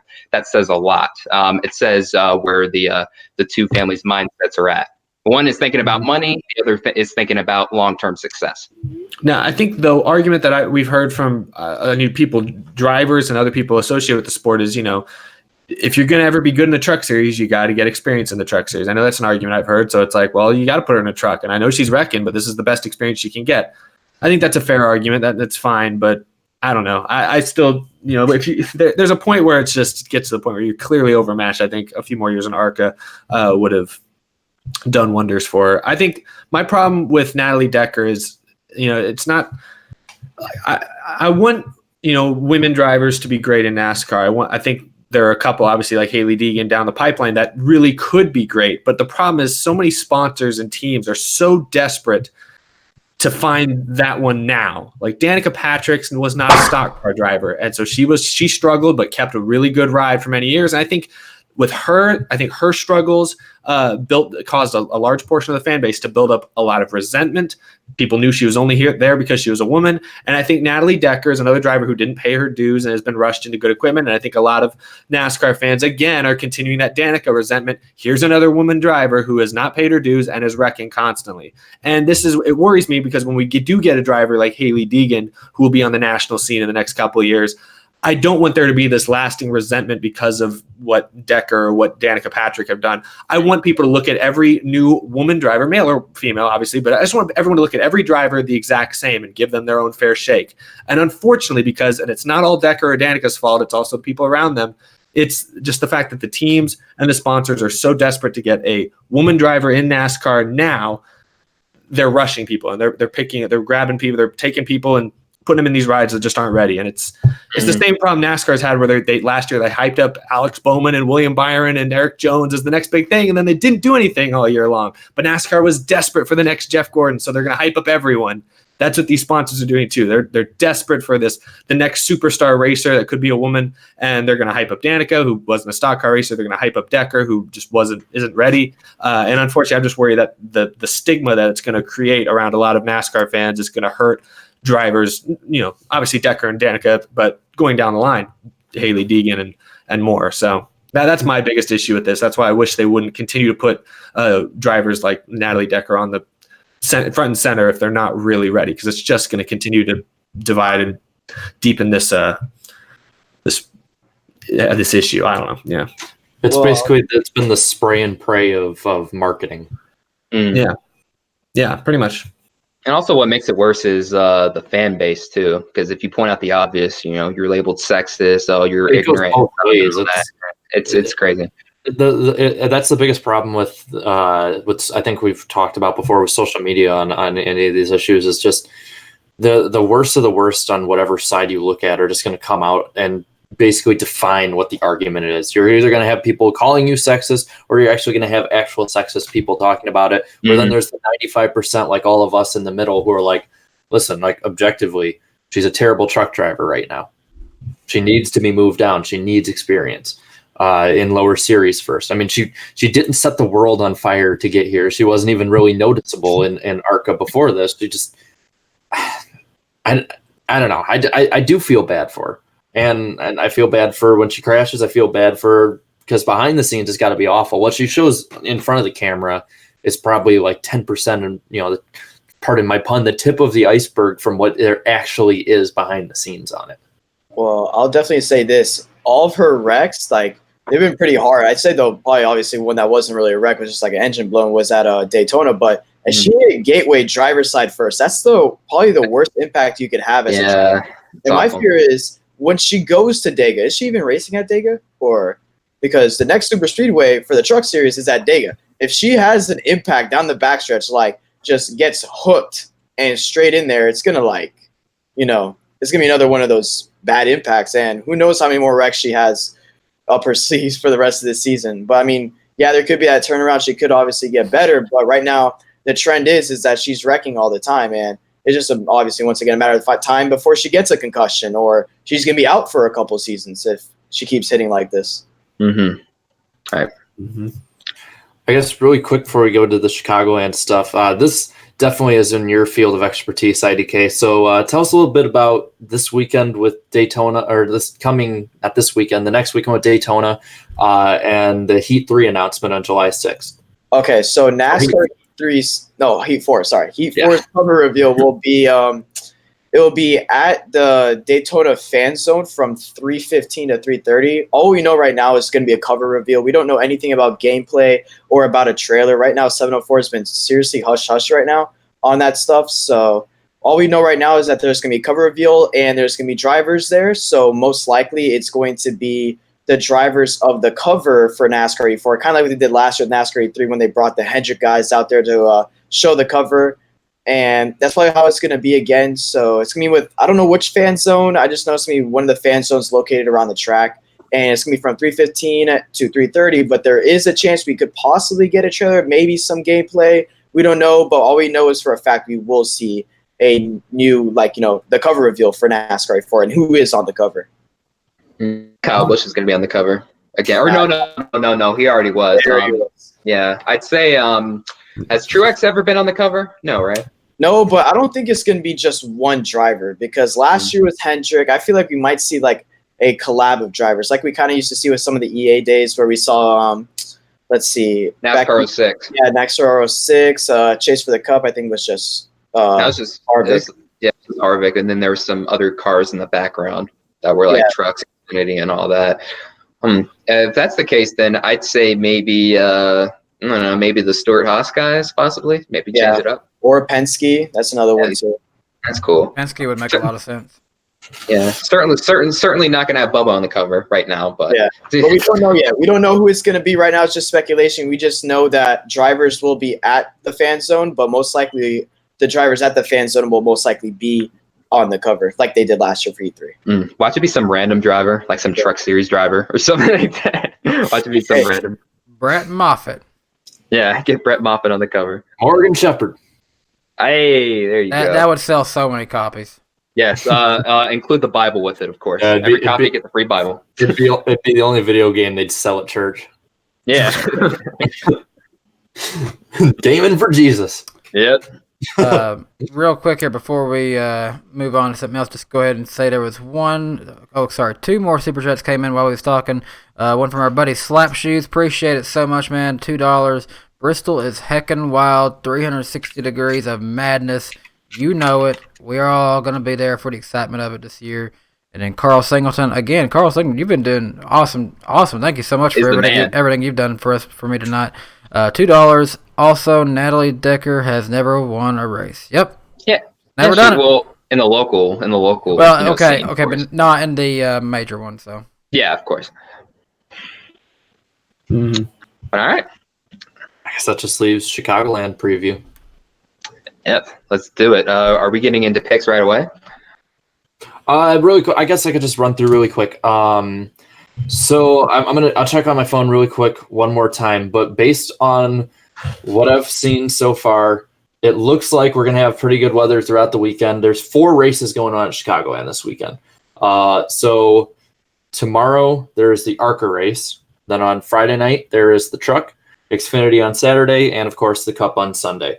Let me just pull up the Joliet forecast here, and what it's looking like is that we're going to have 91 degrees on Thursday and thunderstorms, 89 degrees and humid on Friday. Nice. 92 with thunderstorms in the area and humid on Saturday. And they have changed Sunday. Now it is 90 degrees, not 88. 90 degrees, high humidity and thunderstorm possibilities. I thought you said the weather was good for this weekend. What's all the thunderstorms? It was good at noon. What's going on?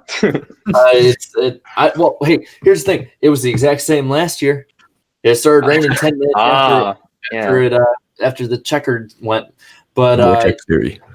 But hey, maybe if it does rain, we will see that night race. Who knows? But for the most part, the weather does seem favorable, which is 40. It says 40% chance of thunderstorms in spots. Let me look at the hourly forecast because that'll be the big kicker, and it doesn't have it. Thank you so much, AccuWeather. You're so reliable. But yeah, it looks like as the day goes on, the rain chances are going to be lessened because by the time it hits 7 o'clock, the chance of rain is going to be less than 10%. So I'd say we'll have good racing in there. We'll have enough time to get the race in. No problem. And also, Jared's going to be live streaming too. Yeah, hopefully, as long as everything goes right. I've been having some technical difficulties, but yeah, I will be at the track. I'll most likely be in the infield for a majority of the weekend, but maybe I'll go to the tweet up. I don't know. We'll see. Can't wait. But I guess from here, let's just go into picks. Who wants to start off? Who's going to suck? Ooh, let me go. I'll go first. Ricky Stenhouse Jr. Of course, he's going to suck here. His average finish here has been it's been pretty average, 18.2. But in 6 starts, he's only scored 1 top 10. So not the best performance there. And also, if he's running fast and all, you got the BFM curse. So Ricky Stenhouse is going to suck. Who wants to go next? I want to go last. Trying to think. I think I have mine. Let me see. I'm going to go with Austin Dillon. I think he's going to suck this week, mainly because I've kind of fallen out of love with Austin Dillon. I really, coming into this year, I had high hopes for him, and he's just letting me down. And I don't remember where he finished last year. I know it wasn't a top 10. Hold on, I was pulling it up. That's why I was being quiet, because I wanted to double check. I looked earlier. Okay, I have no idea where he finished. I don't see his name anywhere on this list. So this is great. This is great radio. He wasn't in the top 10. That's all I can see. I'm scrolling through the whole thing. And I mean, he may not have raced last year. He might have just taken Chicagoland off for all I know. But I'm going with Austin Dillon. They've not been running well lately. Ooh, I got mine. All right. Daniel Hemrick is going to suck this weekend. I got it. There we go. All I got to say. I don't have to say any stats. Daniel Hemrick will not win this race. Reaching for those branches, man. Austin Dillon finished 37th with a technical issue. Yeah. Well, Daniel Hemrick's never made a Cup Series start here ever, so it wouldn't be surprising. Also, he's not having a good year anyway. So. Yeah, and he ain't going to get a win either. So. No. What do you think, Danny? I'm really kind of undecided on who's going to suck pick, so I'm going to go for the safe pick, Ryan Newman. He's in the 6 car. He's in the 6 car. He's in the playoffs right now, though. It's not bad. Not doing bad. My pick is a copycat of Eric's. I'm going Austin Dillon. 5 starts, no top 10s, no wins, no top 5s, no nothing that's good, and a 25.2 average finish. Thank you for doing my research for me. No problem. All I knew he was bad last year. That's all I knew. Well, he's been bad for the last 5 years. Austin Dillon wishes that I had not looked up those stats.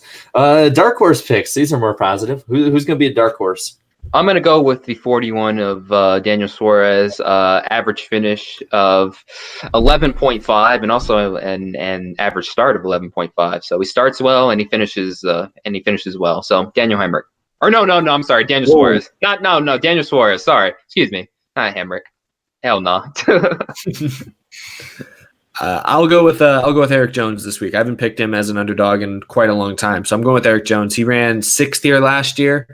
He's always been pretty good at the 1.5 miles. And if his pit crew, if the car does not fail him, Eric Jones will be in the top 5. I think. Proceeds to have another blown tire. Yeah, he literally last week was god. I think I would say Eric Almirola. I have to go with Eric Almirola. He did pretty well last year. I don't know. I remember where he finished in the stages. I just remember that he was running up front. But I think Eric Almirola will have a shot this weekend. Let's see. My underdog pick, I'm actually going to say... Alex Bowman. No. No, I'm actually going to say William Byron in this case. I feel you had to change it last minute.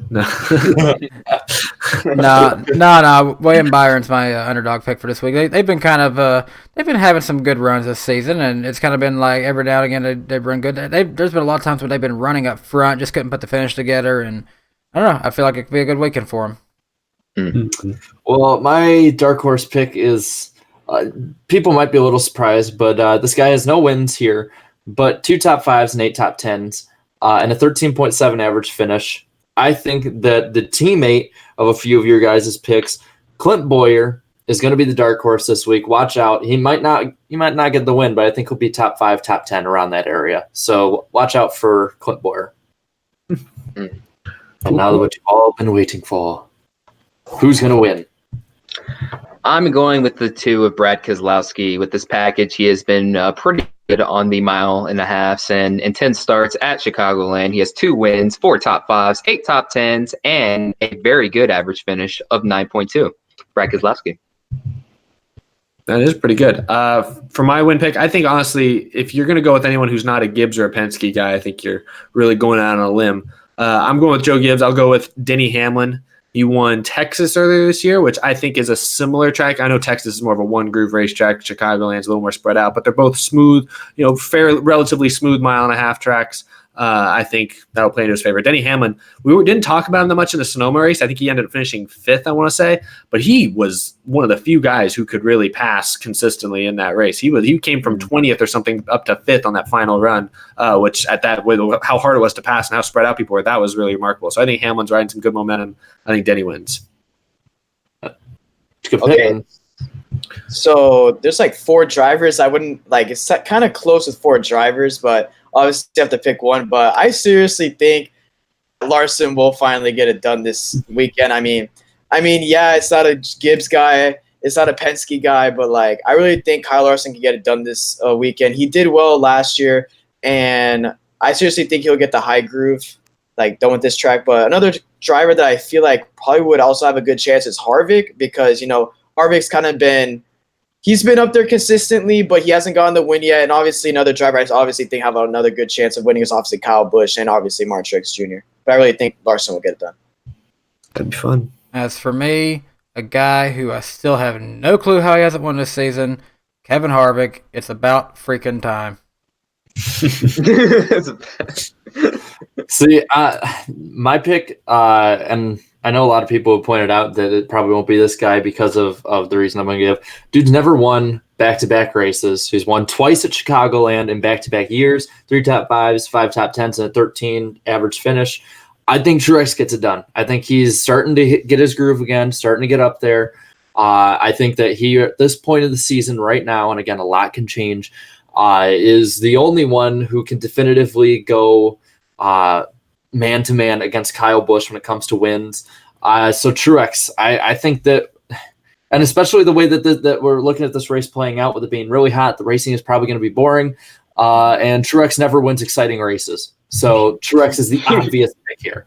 He never does. Yeah.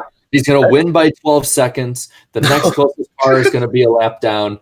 It's going to be just like the 1960s. It's going to be beautiful. Hey, that's what NASCAR fans want. They want old school NASCAR. They want old school from the 90s. Let's not conflate that. I'm not getting into that BS argument right now. If you want to know what NASCAR fans want, go to Brock Beard's video about the 90s. It's perfect. Oh, that's a great video. Yeah, go watch it. Yeah, that's amazing. That Truex has never won 2 in a row before like that. I didn't realize that. Remember, he never won a short track race before this year. He's going to break another one. And then he's going to win 3 in a row and win Daytona. I don't know. But yeah, Truex is my pick. Yeah, Truex is my pick. I think that he's going to get the job done. I think he's a good enough driver to get the job done. And I think that everything just is falling into place for him. So really quick, I'll just read through where all the picks we got. Darian has Keselowski for the win, has Suarez for the dark horse, and Sucking will be Stenhouse. Danny has Kevin Harvick for the win, Byron for dark horse, Newman for Sucking. Eric has Hamlin for the win, Eric Jones, dark horse, Austin Dillon, Sucking. IDK has Larson finally winning, Eric Almirola's dark horse, and Hemrick Sucking, and I got Truex winning, dark horse, Boyer, and Austin Dillon sucks. Oh, is that a new thing we're doing? No, I keep track of it. I might as well put it to good use. Oh, nice. Yeah, So, Jarrett always keeps track of. He keeps track of everything, man. no, when I was younger, my aunt actually made a shirt for me that said Statman on it. So I thought I was the stat guy. Nope, putting me to shame. I have a problem, man. Yeah. But yeah, that's about it. Wait, I think we forgot one thing. Didn't JGR this past weekend become the most winning team in NASCAR? Or Yeah, I think they put that. Yeah, Wow. I believe they won 326 total NASCAR races. Yeah, Wow. and here's the thing: is that 168 of those, I believe, were in Cup, and 157 were Xfinity. The only other one was an ARCA race. Wow, they won an ARCA race. They never won a Truck Series race, though. They haven't? No, Well, their well, drivers come from KBM. yeah, that's mostly because KBM is basically JGR truck. So Yeah, I was looking that up for one of my newer videos with Joe Gibbs, and it just baffled me. Never So won a if you- truck race. So if you count those truck wins, since that technically is like Joe Gibbs equipment, I guess, for KBM, what would it be? I don't know. I mean, because if you start doing that, then you also have to count JR Motorsports wins for Hendrick. Yeah. right. Yeah. Well, I don't want to get into like technically and all this stuff. A lot of math. And even then, Yeah. at one point, it was almost as if Stewart Haas Racing was really just Hendrick at one point too. So I mean, Pretty much, Yeah. yeah. It was Hendrick Light, as they kicked Hendrick's butt. That's why they switched from Chevy. It's because Yeah. Hendrick was sick of being beat all the time by their own equipment. Yeah, they kicked him to the curb, and now they can beat him in a Ford. Oh, and really quick, Blue Jimmy 48 fan put in the chat. Congrats on P2 for Sloppy. Yeah, good job, Slop. Oh yeah, good job. Yeah, ran at Watkins Glen. awesome job. Yeah, won the Watkins Glen Racing Core. I almost took him out. If you guys remember that, that would have been a bit. So great, Sloppy. Good job on your second place finish. Good point today. Good chat. So yeah, really quick, I see there's been a lot of super chats, and while Danny can go over those, lick the like button. Let's get over 100 likes for this stream. Oh, we're still not over 100. Only 78. Yeah, guys. Oh, we haven't rallied the troops yet. Absolutely. Let's check out what we have here in the super chat column here. Appreciate everyone so much for your support. John Smith gave $2. I'll be at Chicagoland for the Cup race. John, have so much fun this weekend. You're gonna enjoy it. Awesome. Bring sunscreen. Yeah, bring sunscreen. Corvette Racing 48, $2.99. Where do you guys think C. Bell will be next year? We mentioned this earlier. Most of us kind of agree. We think he'll be in that 95 car next year. Flying Gator, $1.99. Natalie should do a ride swap with an ARCA guy. I mean, doesn't she already kind of... I don't know. Just get her own ARCA team. She already has a pretty good ARCA car when she's there, so I don't know. Carl Singleton, $2 more dollars. Hey, Jarrett, do NASCAR MLB crossovers. There you go. There's an idea, Jarrett. I'll look into it. All-Star Game's coming up soon, isn't it? Yeah. Yeah. Sounds pretty good. Carl Singleton, I appreciate the other $2. I'm not going to say that one out loud. I apologize. That's just not PG. Hey! But if y'all read it, you can see it. But I ain't saying it. Yeah. That's a beautiful way to end off the super chats. Nice job. That made me laugh. Well, Singleton's coming in like 5 last week, and I think he's 5 super chats this week. So Yeah. Carl, I appreciate it. I got a truck to pay for, so thank you. yeah, I got bills to pay, dude. Thank you. And before we wrap up, I want to make a quick announcement. So unfortunately, I'm going to be missing the next 2 episodes of the podcast. I'm going to be in Chicago for a few days, not for the Chicagoland race. I'll be going just after that. But unfortunately, I'll have to miss the next 2 podcasts. I will be, though, in Milwaukee or near Milwaukee. I'll be at Slinger Speedway July 9th. For the Slinger Nationals. Daniel Hemrick's racing. I think Ty Majeski's racing. And then, of course, Matt Kenseth is racing in that race. So I'll be filming all that, making a video there. But if any of you are out in the Milwaukee area, come out to Slinger and say hi. I will be there. And I stand out in a crowd, so you'll probably see me. But just wanted to let y'all know. So if you tune in next week, I won't be here the next 2 weeks. Unfortunately, that's just because I'm on a long trip. Yeah. And I'll be at Chicagoland this week in the infield, but maybe outside the track for a bit. So if you see me, come say hi. I don't bite. And then Darren, who we got next week? I don't know. All I know is the podcast is on Tuesday, so I gotta. It's on Tuesday. Trying to just work around schedules and stuff like that, and the holidays and all that good stuff. So I'll just pull up the Google Doc we got. It will be on my channel on the 2nd, and special guest will be Dave Siegel. So make sure you tune into that one. It's gonna be really fun. And maybe I'll add in some stuff from Chicagoland and whatnot. I know a few people around there can give me some insight. So should be a fun one. Make sure you're there. Don't miss it for the world. Yeah. And big thank you to our guest tonight for coming on. A lot of fun. Yeah. IDK. Oh, thank you. Should we give him a chance to shout out his channel, his Twitter? Yes. Everyone knows who he is, I assume. Yeah. Right? Yes, who are you? Who are you? I don't know. I have a YouTube channel named IDK Player. I basically just do NASCAR gaming stuff, and I'm going to the Coke Zero Sugar 400. I don't know where I'm sitting yet. All I know is just after the start finish line, but I'll definitely post something on Twitter and on YouTube where I will be sitting. So if you want to see me, once again, I don't bite either. So, yeah, if you all want to subscribe for NASCAR E4 news, that's exactly what I do. And thank you guys so much for having me on. Yeah, we all have. I think we all at some point or another been on his streams, whether we're racing on it or we're in the party. So, awesome dude. Those streams are really fun, by the way. So it's actually how I found out who his win pick was going to be tonight. I was sort of like, I wasn't commenting, but I was watching while I was taking notes for tonight. Thank you. Hey, IDK, can you scream hashtag putting food on the table for us? Oh. Like you always do. I mean, I don't know, it has to be like in the mode. Like, it can't just like. All right, so the next super chat, whoever donates a super chat last minute, he'll scream it. Or not. I guess if no one. Yeah, I guess nobody. Take people a moment to enter their credit card information. So Yeah. Curb Your Enthusiasm theme plays. Yeah, and also really quick, I'm going to be at the Bull on Friday, or no, on this Wednesday. Next Wednesday, July 3rd, for the Night of Fire. The race is almost going to be sold out, so nearly 6,000 people will be there to watch some good old short track racing in the desert and to watch some fireworks. And here we go, guys, take your mic off, take your mics off, because I'm not, or your headphones. All right, I'll do this. I'll do this for Danny B. Okay, hold on. Gotta like get it together. I don't know, it's so easy for me when I do it on the PlayStation. It's just like, oh, throw it up. Yeah, okay, hold on. Griffin's Spire. That's Grip Dog. I just know it's Grip Dog. I'm just going Grip Dog. Grip Dog, thank you so much for the $2 donation. You'll be paying Danny B for his awesome truck and hopefully putting some food on his tables too. So thank you so much, Grip Dog, for the $2 donation. Hashtag throw it up, putting food on the table. Thank you so much, Grip Dog, for that $2 donation. Very greatly appreciated. wow, like a real professional streamer. That was amazing. Yeah. I feel like I'm on your stream right now. Oh my gosh. Oh, Brian Gator put another one. But then put another one. I do it again? Or I think we're good. Yeah, we're good, man. On our taste. Yeah. Carnation's got his clip for his channel, so we're good. You know what? I do think we're good. And I think that'll pretty much do it for everything tonight. Appreciate everyone coming on. Appreciate IDK player for being here. Looks like a storm's coming, so I may get lightning power out here. So that's going to do It's it. not me for once.